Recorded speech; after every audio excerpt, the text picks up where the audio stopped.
왜냐면 일단 루틴한 삶을 살아본 적이 없기 때문에 그런 루틴을 요즘에 그러니까 오픈을 하고 만들고 하는 게 재밌어요.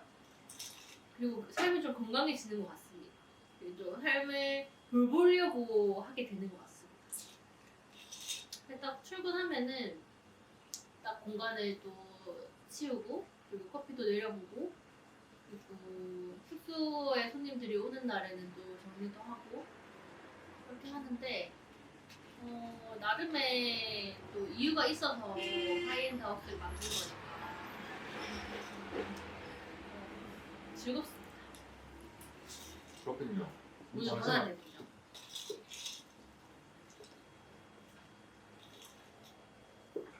그렇구나. 근데 이게 마이크도 잘 들어가? 응. 이게 좀 다르잖아. 그러니까 마이크 찬 거랑 이렇게 하는 거랑 들어가는 게 좀 다르긴 하잖아. 근데 이게 그 아마 초점 있는 곳으로 아 그래? 그래서 좋네. 요즘에 좀 좋네. 맞습니다. 캐논 RP 음. 고급형 풀프레임. 좋구만. 이 친구가 좋구만. 좋습니다. 아 감사합니다. 100. 100 프레임만 100이고 렌즈는 따로인데 내가 이제 그 가격대에서 제일 좋은 것 같아. 신형이니까 좋은 거 쓰시는 거. 바꾼다면 구매하십시오. 알겠습니다. 네. 여튼 그렇군요. 그 요즘에 좀 신경 쓰고 있는 거 있나요? 요즘 좀 브런치를 좀 만들어 볼까 싶습니다. 왜냐하면 제가 숙소를 요 근방에 2개를 운영하고 있단 말이죠. 와 부자다. 근데 지역 의지. 확장을 할 것이란 말이죠. 근데 그렇게 했을 때 손님들한테 좀 내어줄 수 있는 서비스들을 늘려야겠다.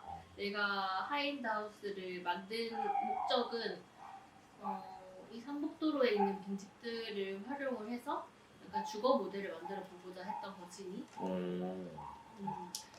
그럴 수 있는 것에 좀 더 초점을 맞춰야겠다라는 생각을 했고 원래는 그거를 하다가 F&B까지 조금 더 내가 상주를 하고 상주하면서도 사람들을 만날 수 있는 곳을 하기 위해서 하이엔드 하우스 카페가 생긴 건데 여기가 나중에는 동네 그리고 숙소 요 근방에 왔을 때 리셉션 공간이었으면 좋겠어요. 일단 호텔에 왔을 때 체크인을 하고 그리고 그 체크인을 했을 때 뭐 안내도 해주고 이렇게 하잖아요. 그렇게 하는 것처럼 이 공간이 리셉션 공간이고 그리고 같이 또 모일 수 있는 공간이었으면 좋겠어요. 졸라 멋있는데요? 네, 그런 목적입니다. 하이엔드 거의 하우스. 리조트를 차리겠다고요? 요 근방을 제가 다 이게 다 하겠다는 것이죠. 저와 투표하겠습니다. 하얀당을 만들겠습니다. 하얀당 하이엔당. 킹받아. 좋은데요? 네, 그럴 목적입니다. 저 입점하겠습니다. 투자하시죠. 투자할게요. 그 보증금 값을 대시죠. 보증금이요? 알겠어요. 저가 하반기 대출 받아도 되겠습니다. 진심입니다. 네, 하반기 대출 받아가지고. 여기 보수동에 구입한 데는 한 1억 정도면 방 2개짜리 그 주택을 살 수 있거든요. 1억까지는 안 될 것 같아요. 사는 건 그런데요. 5천 정도는 안 돼요. 네, 사는 건 그런데 전세는 가능합니다. 근데 다만 네. 그러면 수리도 하고 인테리어도 해야 되는데 그것을 우리가 좀 약간 쇼부를 봐서 한번 만들어 볼까요? 네, 알겠어요. 투자할게요. 언제 회수 가능한지 모르겠지만. 뭐 보증금이야 빼면 바로 나오는 것인데 그 보증금 말고의 투자 금액을 어떻게 투자를 이렇게 조금 비율을 해서 할 것인가 중요하죠. 근데 뭐 어마한 데 넣는 거보다는 하얀 데 넣는 게 낫지. 어마한 데 내가 그러니까 아니 봐봐 공명성이 사업을 한다. 거기에 5천을 쓰는 거보다 정화연 사업을 한다 5천 쓰기 더 낫지 않아? 그래요? 그래도 믿음직하지 않아? 왜 그러죠? 그러니까 이제 나는 사업가시잖아요. 그러니까 나는 진짜 객관적으로 판단하는 거지. 이게 공명성은 약간 그 자본 있는 사업을 하는 사람은 아니다. 아 근데 자본을 쫓는데 자본을 좋아하는데 그 이상을 좀 더 추구한다. 그러니까 이제 그런 운용 금액을 5천에서 한 2억 미만으로 잡았을 때 사업은 약간 어울리지 않는 것 같아. 나는 그 아예 소자본이거나 아예 그런 진짜 내가 돈이 많아서 하구나. 뭐 5천만 원 정도로 운영할 수 있는 건 하는 게 더 잘하지 않을까? 5천만 원이요? 경험치가 많으시니까. 또 이제 이제 사관학교를 창업. 훌륭하게 졸업하신 분 네, 아니에요? 신사업 창업사관학교를 했죠. 근데 약간 그렇습니다. 사실 원래는 문화예술 지원 사업을 되게 많이 지원을 받아보기도 했고 그리고 용접 사업들도 많이 해보고 했는데 사실 이 창업 지원금은 조금 결이 다릅니다. 이 결이 다른 것이 조금 더 러프한 느낌이랄까요? 문화예술은 조금 더 깐깐하거든요. 비용은 더 작은데 그런 느낌입니다. 근데 사실 그런 거겠죠. 아무래도 그 취지가 그 정부 보조금으로 지원만 하는 것과 그 창업을 지원하는 것은 좀 다른 게 그래서 매출을 얼만큼 달성하여서 누군가를 고용하여서 경제에 이바지하라 라는 것인데 사실 이게 다 보이지 않는 것이거든요. 두 개 다. 문화예술이나 창업이나 근데 그 가치를 돈으로 매길 것이냐 아니면 어떤 사회적 자본으로 매길 것이냐에 따라서는 조금 다른 것 같습니다. 근데 아무튼 정부 기조나 이때까지 해왔던 그런 사업들, 지원들이 조금은 창업에 어느 정도 간용이 있다라는 맞아. 생각이 맞아. 드는 것도 있습니다. 공감합니다. 네. 공감합니다. 그래서 사실 뭔가 문화예술은 그냥 지원금에 의존하는 것까지만 되는 것이 좀 한계이지 않나. 뭔가 전폭적인 지원으로 뭔가 이 경제나 아니면은 사회적인 가치가 도는 것이 아니라 그냥 어느 정도 한정적으로 지원을 해주니까 거기서 그냥 끝나지 않나 라는 생각도 들었습니다. 그렇군요. 예.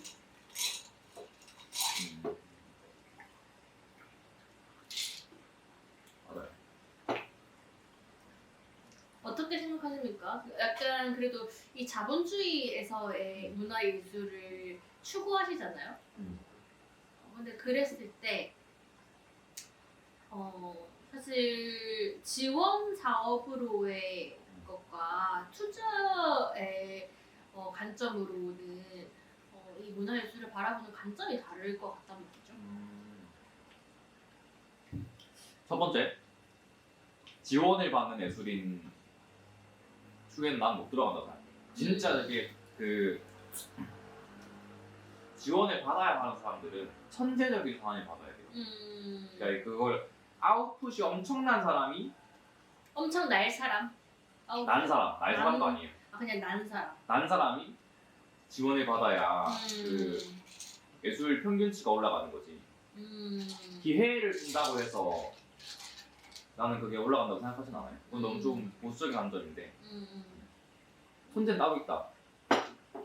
천재는 따로 있고 그 중학교, 고등학교만 가도 거기서 천재적으로 활동하는 애들이 있어요. 얘들을 키워야지 뭐 이제 무슨 나는 막 후반 인생의 이제 중간에 후반에 작업을 시작하는 사람들 물론 조금 해줄 수는 있죠. 그런데 나는 전반적인 그런 퀄리티를 높이려면은 일단은 천재들을 밀어줘야 된다. 가 1번이고. 근데 그 천재를 구분하는 것은 결국 사람이지 않습니까? 맞아요. 근데 그 사람도 되게 주관적이잖아요. 객관적이잖아요. 그거 어떻게 천재는 그거는 공무원성이에요. 네. 혹은 공무원성은 천재가 아니에요. 라고 판단할 수 있죠. 저는 그것들은 판단 기준이나 규칙들, 정책들은 강대 뭐 전문가한테 맡길 수밖에 없는 거죠. 음. 그거는 뭐 이게 정책을 제안하는 건 아니고 제 생각이니까 뭐 그렇게 생각하고 그리고 그 창업과 관련해서는 조금 더 나는 이것도 이제 나는 왜 이게 좀 더 편안하게 느끼는지 알겠어. 이거 약간 예술과 관련된 것들은 이게 완벽하게 우리가 가치로 치환되기는 어려운 부분들이 많아요. 예술은 이제 뭐 감상자의 역할과 중간 단계 그리고 이제 뭐 되게 많은 요소들이 고려되는데 그 창업과 관련된 것들은 수치로 바로 나올 수 있으니까. 난 이거는 좀 분명하게 자생할 수 있는 원동력이 된다고 생각하거든요. 나는 그 사람한테 생명을 주는 것과 같은 일이라고 생각을 해요. 그래서 나는 그건 창업은 조금 더 허들을 낮춰도 될 것 같고 예술은 좀 허들을 높여야 된다. 근데 그런 거 같아. 저는 문화예술에 대한 지원은 허들이 낮다. 다만 그 기준치도 낮다. 그렇군. 그러니까 그 말이, 그러니까 허들은 사실 문화예술 쪽으로 지원 사업을 넣는 게 조금 더 처음 접근하기 진입 장벽이 낮기는 해요. 근데 이 창업은 한 번 그 허들을 넘으면 계속 넘을 수 있어. 그러니까 그게 연결돼 있잖아, 유기적으로. 근데 그러니까 문화예술은 유기적이지는 않는 것 같아. 그런 생각이 들었어. 그러니까 트랙이 있잖아요, 창업은. 그리고 투자도 마찬가지고. 근데 문화예술은 그게 정말 일시적이에요.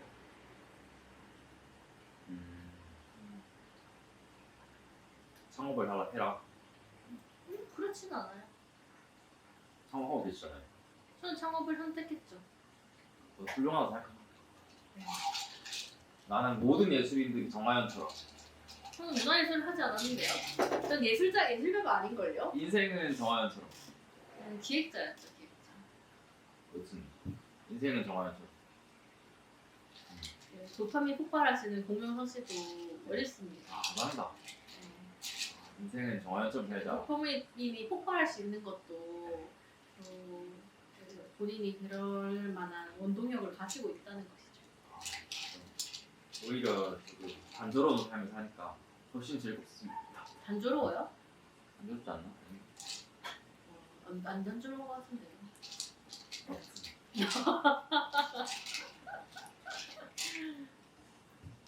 네, 본인 얘기를 좀 해보세요. 본인 얘기를. 그래도 아이테르 이제 많이 봅니다. 아, 여기 올라가는 거예요? 올릴 겁니다. 틱탁하니까 올리고 싶어졌어요. 아, 문화예술 얘기를 해줘서요? 괜찮은 것 같아요. 젊은 사장님, 젊은 청년 문화 기획자. 사실 이제 그 정하연이 부산 탑이라고 봐야죠. 인정? 네. 사실 위에 더 있나? 요 또래는 탑인 것 같다. 맞다. 이 위는 없지. 정하연 위는 없지. 네, 또래에서는? 지역을 먹은 소감이 어떻습니까? 안 먹었습니다. 제가 어떤 지역을 먹습니까? 먹는 걸 좋아해도 그게 지역을 먹을 수 없습니다. 근데 이 로컬 씬을 장악한 소감이 어떻습니까? 장악했다고 볼 수 없죠. 왜냐하면 정말 로컬들도 씬이 정말 있는데 저는 그 씬에 들어가지는 못했거든요. 그 씬이라고 하면 사실 품 안에서만 할 수 있도록 되어 있단 말이죠. 근데 그럴 만한 이유들이 좀 있잖아요, 사실. 서울 같은 경우는 정말로 그러니까 집이 정말 부족한 상황이고 집이나 그런 숙소의 그런 게 포화 상태이니까 그게 가능한 것이고, 사실 부산도 서울이 그렇게 해서 부산도 시범적으로는 하고는 있지만 좀 원도심 그리고 이 삼복도로에서의 그 규제들은 좀 다른 관점으로 그 샌드박스 완화에 대해서 접근을 해볼 필요가 있지 않나? 라는 생각을 하고, 그럴 수 있을 만한 장치 혹은 경로들을 좀 찾고 있는 중입니다. 그래서 어떤 또 하나의 삼복도로의 플랫폼을 만들고 싶은 게 목표이기도 합니다. 플랫폼이라고 하면 사실 이 삼복도로는 어르신들이 많은 세대이고 그리고 개발 자체도 사실 뭐 요즘에 선거 차리고 이렇게 하니까 그 고도 제한에 대한 그런 공약들을 낸단 말이에요. 근데 그 고도 제한이 한두 번 나왔던 것은 아니고 그게 완화되는 것 또한 쉽지 않거든요. 정말 이 경사형이다 보니까 이 주거지 자체가. 근데 그랬을 때 사실 부산에 집을 많이 늘리는 것만이 답인가라고 할 때 그것도 아닌 것 같기도 하거든요. 그러면 지금 상황 그리고 이 삼복도로라고 하는 지역의 특징에서 주택들은 많은데 그리고 빈집도 많은데 이것들을 활용해서 할 수 있을 만한 어떤 하나의 대안적인 방법 그것을 한번 해보고 싶다라는 생각이 들고 그게 어떻게든 돈이 되게 그리고 지역사회의 환원이 좀 될 수 있는 방법이었으면 좋겠다라는 것인데 돈이 되는 것은 사실 하나 두 개, 그러니까 작은 규모로는 쉽지 않은 것 같아요. 그래서 어느 정도의 규모 확장이 좀 필요하다라는 생각이 들고 지역사회 환원은 그리고 고령층이 많다 보니까 그 고령층은 일거리가 필요하거든요. 이 어르신들 또한 생산성이 조금은 있어야지 삶에 있어서 활력이 조금 들어오기 때문에 그랬을 때 그 일거리의 모델을 그러니까 그런 플랫폼을 만들어서 제공을 할 수 있는 방식으로도 만들 수 있지 않을까라는 생각이 들어서 그런 점들을 조금 생각을 하고 있습니다. 말씀 되게 잘하시네요. 아주 물 흐르듯이 하죠. 네. 방송인이신가요? 근데 뭐 이렇게 내가 하고 싶은 말을 하는 것은 잘합니다. 뭐 질문을 해주셔도 좋습니다. 뭐 텔레비에도 나오신 것 같던데 왜 나오셨죠? 테레비요? 네. 테레비요? 어디 무슨 테레비 말씀하시는 거예요? 저번에 뭐 텔레비 나왔잖아요. 무슨 뭐 패널로도 하고. 그 뭐죠? 그 인구 정책 관련돼서 네. 그거는 KNN인 것 같은데 몇 번 나왔지 않나? 몇 번 나왔습니다. 어때요? 좀 이제 먹고 살기 좀 나아졌습니까? 살림살이 좀 나아졌습니까? TV 나오니까? TV에 나오는데 무슨 살림살이가 나와집니까? TV에 나오는 거 TV에 나오는 거지. 왜요? 성공했다 정하연. 아닙니다. 그게 돈이 되는 건 아니니까요. 다만 아까 말씀드렸던 그런 지역의 현안이나 그리고 지금 생각하고 있는 그런 비전들을 어느 정도 전달을 하면서 하나씩 그럴 수 있을 만한 접점들을 좀 만들 수 있다라는 거고 이런 매체로 말미암아 지역에서의 행정이나 아니면 그렇게 규제들을 좀 완화할 수 있을 만한 것들을 어느 정도 제한해 볼 수 있다라는 부분들은 좀 의미가 있는 것 같습니다. 그렇군요. 흥미롭군요. 생각보다 재밌죠? 네 엄청 많은 인사이트를 가지고 계시네요. 네, 저 나름대로의 계획은 있습니다. 그런데 이게 자본의 영역도 있고요. 그리고 당장 그게 시도할 수 있을 만한 시스템과 역량의 문제도 있기 때문에 하나씩 만들어가는 게 중요하다고 생각하고 그럴 수 있을 만한 접점들은 끊임없이 만들어 보고는 있습니다. IR 만들어져 있어요. IR 근데 그 투자의 세계에 대해서 잘 모릅니다. 그래서 그런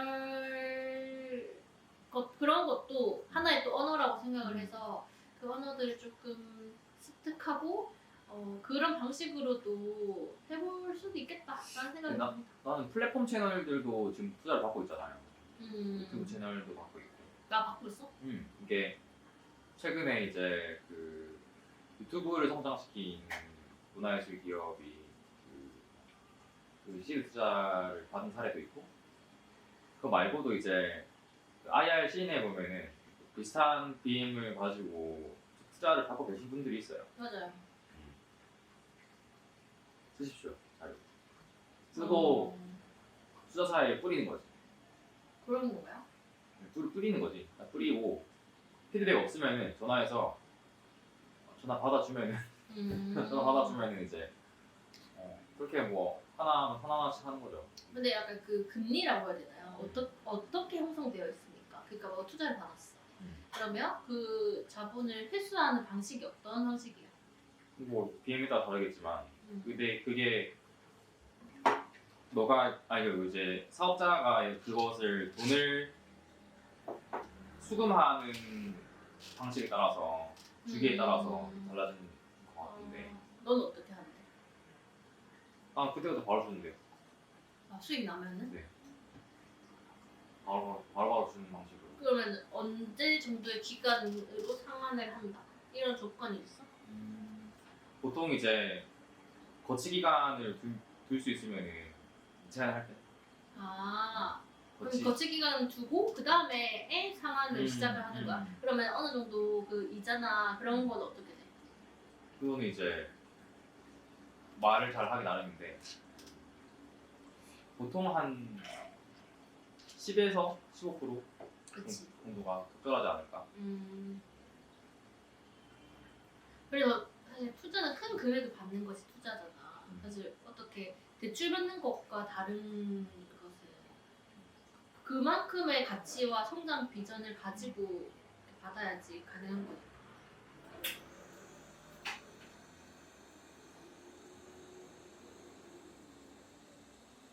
근데 나는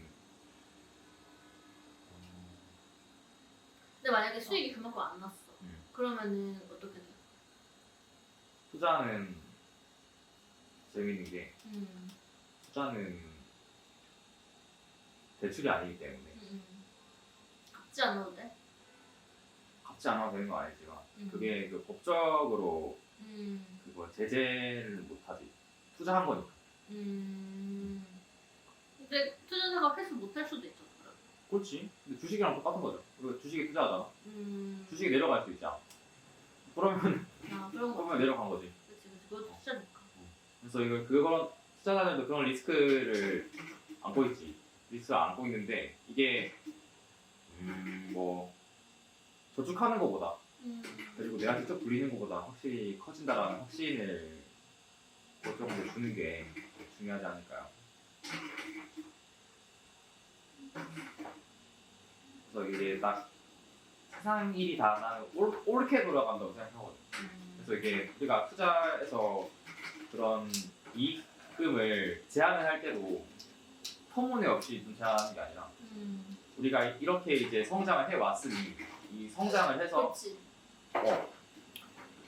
보수적으로 그러니까. 이거 내가 진짜 이거 한 170% 성장을 하는데 120% 100% 된다. 그러니까 나는 이제 신생이잖아. 근데 그만큼의 규모가 발생하지 못했는데 그 투자의 세계로 뛰어드는 게 그러니까 잘 모르겠어서 그래. 나는 그래서 조금 형성되어 있는 시장에서 형성되어 있는 시장이면 이제 모객이 제대로 될 거고 그 모객의 비율이 그 뭐 천재지변이 일어나지 않는 이상 흔들리지 않는다라는 것을 이제 설명을 잘 해야겠지. 나는 그게 F&B나 그런 여행 관련한 수요는 이벤트가 커다란 게 있지 않은 이상 나는 그게 계속 있는 수요라고 생각을 하고 그런 것들을. 근데 그거를 어떻게 확장성 있게 만들고 그 규모 그러니까 그 수익 구조를 크게 만드느냐의 차이인 것 같은데. 그러니까 지금 내가 제시한 모델이나 그 대안책이 규모가 크지 않은 이상은 그렇게까지 그 수익을 달성하기가 쉽지 않아요. 뭐 몇억 이렇게 되는 게 몇억 되려면 진짜 규모가 커져요. 근데 난 그게 뭐 지금 내가 운영하고 있는 단위가 작은 단위라 생각하지 않거든. 근데 이거를 잘 운영하고 있고 이거를 이제 같은 BM으로 하나 더 하면은 맞아. 또- 조금 더 수월하고 그리고 그거를 같이 연결해서 연계성이 있게끔 할 수 있으니까. 잘 만들 수 있을 것 같은데. 맞아. 그 확정을 지금 컨택을 하고 있습니다. 컨택을 하고 있는 게 사실 지금은 지자체에서 조금 더 안정성 있게 하려고 하는 거고. 왜냐면 지자체에서 가지고 있는 공간도 놀고 있는 게 많으니까. 그리고 그것이 조금 더 이 삼북도로에서의 그런 생활 인구가 유입된다라고 하는 관점으로 만들면은 지역이 또 좋고 그리고 나도 이렇게 확장을 하면서 그 시스템을 구축을 해볼 수 있는 거니까 그러고 나서의 정말 투자 단계가 좀 필요하다고 생각합니다. 그 다음 정말. 맞아. 이게 기업처럼 보이는 시기가 오겠지. 그리고 그런 게 좀 있습니다. 제가 지금은 개인 사업자로 이 하이엔드 하우스를 운영하고 있단 말이죠. 근데 다른 숙소는 법인을 운영하고 있단 말이죠. 같이 함께. 근데 사실 뭐 이것도 제가 하고 저것도 제가 하는 거지만 하나의 기업으로 어떻게, 그러니까 어떤 게 조금 더 전달하기에 설득하기에 좀 더 괜찮을까에 대한 고민은 있습니다. 그러니까 하나는 협동조합이고 하나는 개인 사업자이니까. 근데 그 협동조합을 나중에는 법인격에서 주식회사로 전환할 생각도 있습니다. 그렇게 되면 조금 더 괜찮지 않을까 라는 생각이 드는데.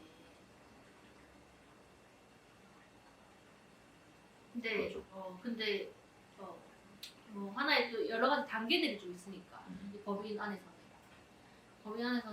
그 의사소통의 절차들이 좀 있으니까 이게 조금 이렇게 시간이 조금 더 걸린다.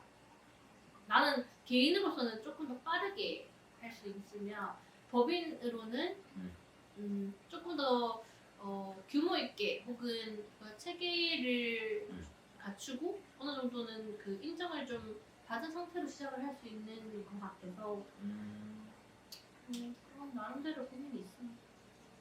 재밌네요. 잘하네. 근데 이거를 올리는 게 맞는 건지 잘 모르겠습니다. 왜냐면 네. 저의 비전이잖아요. 이거는 뭐 노하우를 공개했나요? 그러니까 비전인데 한국 속에 다른 사람들이 더 큰 돈을 가지고 들어오면 어떡해요? 아, 그럴 수 없나? 저는 굳이 그럴 필요가 없나? 큰 돈을 가진 사람은 그러지 않겠죠. 더 큰 비전이 계실 겁니다. 맞습니다. 네, 여보세요. 네네네. 아닙니다. 네. 안녕.